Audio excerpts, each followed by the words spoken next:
नमस्कार दोस्तों, स्वागत है आपका हमारे चैनल में। दोस्तों, आज हम एक बहुत ही महत्वपूर्ण टॉपिक पर डिस्कशन करने वाले हैं और टॉपिक ये है कि मौजूदा स्थिति में जो भी उथल पुथल मची हुई है पूरे विश्व में, इसके पीछे का असली कारण क्या है, इसका असली मुद्दा क्या है और कौन ये कर रहा है।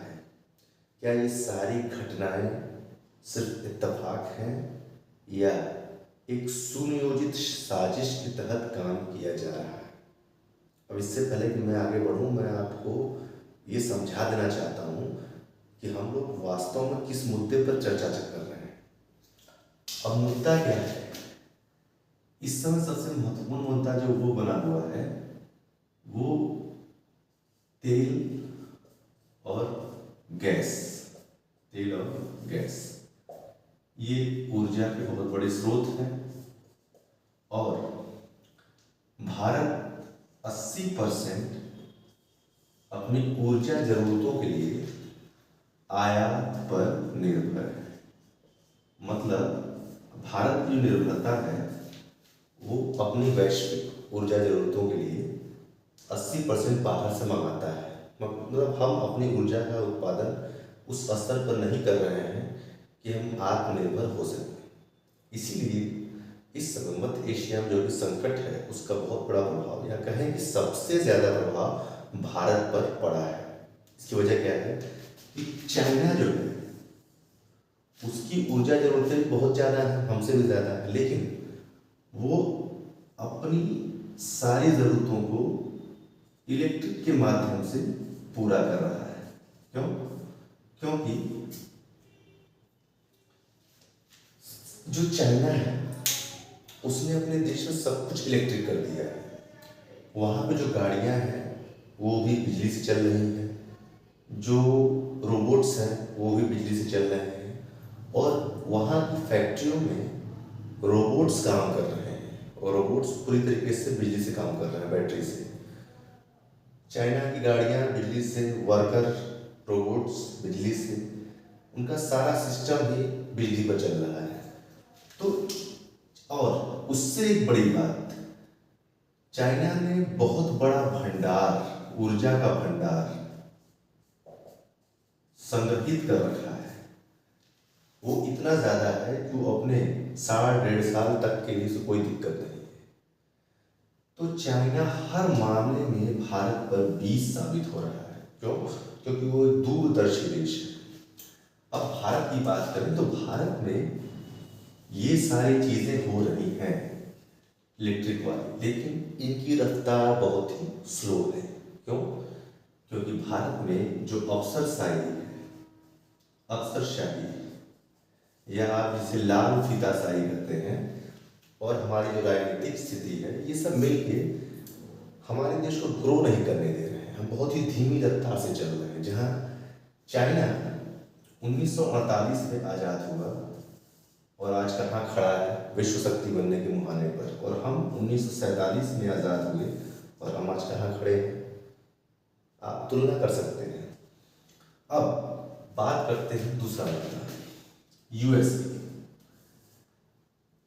कल तक जो यूएस या अमेरिका भारत के साथ एक बहुत ही महत्वपूर्ण राजनीतिक साझेदार था, चाहे वो व्यापार का स्तर हो, चाहे सामरिक स्तर हो, चाहे सामाजिक स्तर, किसी भी स्तर पर भारत के साथ यूएसए का जो तालमेल था बहुत ही बढ़िया था।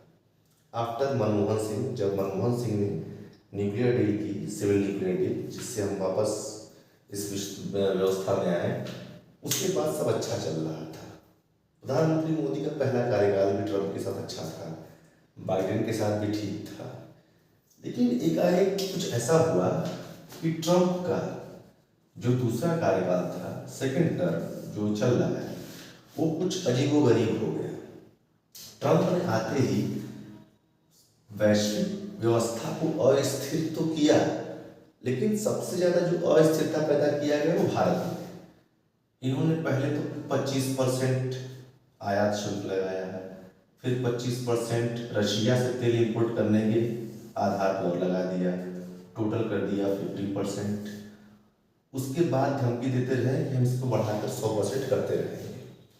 अब विश्व के सबसे शक्तिशाली देश के सबसे सर्वशक्तिशाली व्यक्ति का इस तरह का जवाब, कुछ करे चाहे ना करे, वैश्विक बाजारों में उथल पुथल तो मचा ही देता है। अब क्योंकि पूरा शेयर बाजार वो बयानों पर आधारित होता है, वो सिर्फ हवा के रूप से चेंज होता है। ट्रम्प के इन बयानों को मीडिया में बहुत ही सीरियसली लिया गया और भारत के जो शेयर मार्केट्स हैं उनमें इतना ज़्यादा उतार चढ़ाव हुआ जो कि अभी तक नहीं सुधरा है। सोना चढ़ रहा है, फिर सोना उतर रहा है, चांदी चढ़ रही है, फिर चांदी उतर रही है। पूरा वैश्विक व्यवस्था जैसे लगता है चरमरा गया सिर्फ एक व्यक्ति की वजह से। ये एकमात्र संयोग नहीं है कि ट्रम्प इस तरह के बयान दे रहे हैं, उनका मकसद यही करना है। वो चाहते हैं कि भारत अस्थिर हो जाए और भारत बाकी अपने पड़ोसी मुल्कों की तरह, पड़ोसी देशों की तरह खराब स्थिति में पहुंच जाए। क्यों? इन्होंने पैसे देकर नेपाल में, बांग्लादेश में, पाकिस्तान में और बाकी एशियाई देशों में और स्थिरता पैदा की और वहां की सरकार को चेंज कर दिया, सब कुछ डगमग कर दिया। ये यूएसए आज से नहीं, बहुत पहले से कर रहा है। म्यांमार में भी स्थिति खराब है, म्यांमार में भी सैनिक शासन लागू हुआ है और वहां भी स्थिति सही नहीं। ये ऐसा ही कुछ भारत के साथ करना चाहते हैं लेकिन कर नहीं पा रहे हैं, तो इन्होंने क्या किया, दूसरे रास्ते चुने। ट्रम्प ने पहले टैरिफ का रास्ता चुना, इसको बाद में यहाँ की सुप्रीम कोर्ट ने बदल दिया, इस तरह का टैरिफ नहीं लगेगा। अब उन्हें पैसे वापस देने पड़ रहे हैं बाकी देशों को जो भी टैरिफ से पैसा लिया है। तब ट्रम्प ने मध्य एशिया वाला काम शुरू किया। इन्होंने ईरान पर हमला किया, ईरान पर हमला किया इजराइल के साथ मिलकर कि ईरान जो है न्यूक्लियर बम बना रहा है। और इन्हीं की देश की जो CIA है उसकी रिपोर्ट में ये बात सामने आई है कि ईरान ने 2024-25 में इन्होंने हमला किया था यूएसए ने ईरान के ऊपर, उसके बाद से ईरान ने जो है अपना न्यूक्लियर प्रोग्राम बंद कर दिया था। अब यही वो देश है यूएसए जिसने इराक पर हमला किया था सद्दाम हुसैन के समय, ये कहकर कि वो बायोलॉजिकल वेपन बना रहे हैं, लेकिन वहां कुछ भी नहीं मिला था। अब यही ईरान पे हमला कर रहे हैं ये बोलकर कि वो न्यूक्लियर वेपन बना रहा है। अब हो क्या रहा है, इन्होंने हमला तो किया ईरान पर, इससे यूएस में कुछ भी नहीं बिगड़ रहा है। आप सोचिए, युद्ध में इन्वॉल्व है अमेरिका, हमला कर रहा है ईरान पर इजराइल के साथ मिलकर, और ईरान हमला कर रहा है इजराइल पर, और यूएस के जो बेस बने हुए हैं खड़े देशों में, मिलिट्री बेस, कुवैत, इराक और जहां सऊदी अरब, बाकी जगहों पर, तो असर कहाँ हो रहा है? सबसे ज्यादा असर तो भारत के ऊपर पड़ रहा है, क्योंकि ईरान ने जो है, जो हार्मुज जल संधि है, हार्मुज जल संधि, इसको ब्लॉक कर दिया इन्होंने। हार्मुज स्ट्रेट को ब्लॉक कर दिया, सारा तेल गैस वहां से निकलता है और एशिया में पहुंचता है। भारत का 60-70% वहां से आता है, बाकी रशिया से वो लेता है। अब वो पूरा ब्लॉक हो गया है, तो भारत डाउन स्ट्रीम चला गया, भारत में हाहाकार मचा हुआ ऊर्जा के लिए। अब आप सोचिए कि इस सारी चीजों के बीच में जो सबसे बड़ी चीज हो रही है वो है हमारे देश का जो रुपया है, वो गिरता जा रहा है। वो कुछ दिन पहले, कल परसों 95 पॉइंट कुछ पहुंच गया था, 95 प्लस हो गया था, 95 प्लस। उसके एक दिन बाद शायद RBI ने हस्तक्षेप किया और कुछ अपनी पॉलिसी अपनाई, तो 93-94 पर आ गए, 1.5 पैसे, 1.20 मजबूत हुआ। अब आप सोचिए कि लड़ाई में इन्वॉल्व है यूएस और इजराइल, और रुपया गिर रहा है भारत का, और डॉलर मजबूत होता जा रहा है। जो देश युद्ध में इन्वॉल्व है, अपने अरबों डॉलर युद्ध पर फूंक चुका है, उसका डॉलर और मजबूत होता जा रहा है। जबकि अमूमन ये होता है कि जो देश युद्ध करते हैं उनकी आर्थिक स्थिति खराब होती है, क्योंकि ईरान का जो मुद्रा है बहुत गिर चुका है, ईरान का मुद्रा बहुत नीचे जा चुका है, लेकिन यूएस मजबूत होता जा रहा है। तो आप ये समझ लीजिए कि ये पूरी रणनीति भारत को बर्बाद करने के लिए की जा रही है। यूएस के ही जो वाइस प्रेसिडेंट हैं जोडी वेंस, उन्होंने कहा था खुद, और इंडिया में ही आके साथ कॉन्फ्रेंस में कहा था उन्होंने कि हम एशिया में एक और चीन नहीं बनने दे सकते। मतलब वो भारत को चीन जितना शक्तिशाली नहीं बनने देना चाहते हैं ताकि उनको कोई दिक्कत ना हो। उनकी मंशा स्पष्ट, वो चाहते हैं कि भारत कमजोर हो जाए। और ये पूरा जो स्वांग रचाया गया है, पूरा स्वांग, इसका एक ही पर्पस है, भारत को कमजोर करना। अब ये जो सिचुएशन अभी चल रही है, कितने दिन ट्रम्प के बयानों से तो कुछ भी समझ नहीं आ रहा किधर जा रहा है। बिना पेंदी के जो लूटे होते हैं वो वाली हाल हो गई है। और इसका असर की ओर पड़ रहा है शेयर मार्केट पर। और जो विदेशी निवेशक हैं, फॉरेन इन्वेस्टर, FII और FDI भी होती है, लेकिन वो तो स्थिर होती है। लेकिन जो FII है, फॉरेन इंस्टीट्यूशनल इन्वेस्टमेंट, ये जो शेयर मार्केट में पैसा लगाते हैं FII वाले, ये इन सारी घटनाओं के बीच में अपना पैसा भारत से निकाल रहे हैं।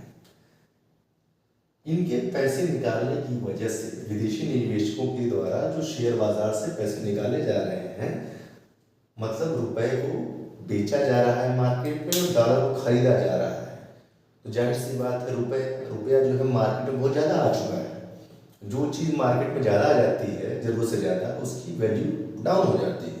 और चूंकि डॉलर लोग खरीद रहे हैं और डॉलर की कमी होती जा रही है मार्केट में, डॉलर की मांग बढ़ रही है। जिसकी मांग बढ़ती है वो मुद्रा अपने आप या कोई भी सामान है उसका दाम अपने आप ऊपर बढ़ जाता है। जैसे LPG है, अभी मार्केट में कम हो गया है और मांग ज़्यादा है, तो LPG के दाम हवा में है। ऐसे ही रुपया और डॉलर के साथ हो रहा है। तो इन निवेशकों का जो भरोसा है उसमें भारत पर नहीं है। तो आप समझ सकते हैं ये पूरी चाल USA की है, जिसको बहुत ही गुप्त तरीके से अंजाम दिया जा रहा है। अब भारत इससे कैसे निपटेगा, उसकी दूरदर्शी नीति के ऊपर है। इसका एक ही तरीका है कि जिस तरह से चाइना ने अपने यहाँ सब कुछ इलेक्ट्रिक के द्वारा कर दिया है, वैसे ये भी सब कुछ इलेक्ट्रिक के द्वारा कर दे। भले इसमें 10, 15, 20 साल, 25 साल लगे, लेकिन ठोस रणनीति यही होगी। क्योंकि अपनी ऊर्जा के लिए दूसरे देशों पर निर्भर रहना बहुत ही खतरनाक है, अगर आप विश्व में आगे बढ़ना चाहते हैं। तो अभी देखना होगा कि आगे चलकर और क्या क्या घटनाएं घटती हैं। तब तक हम फिर मिलेंगे। नमस्कार।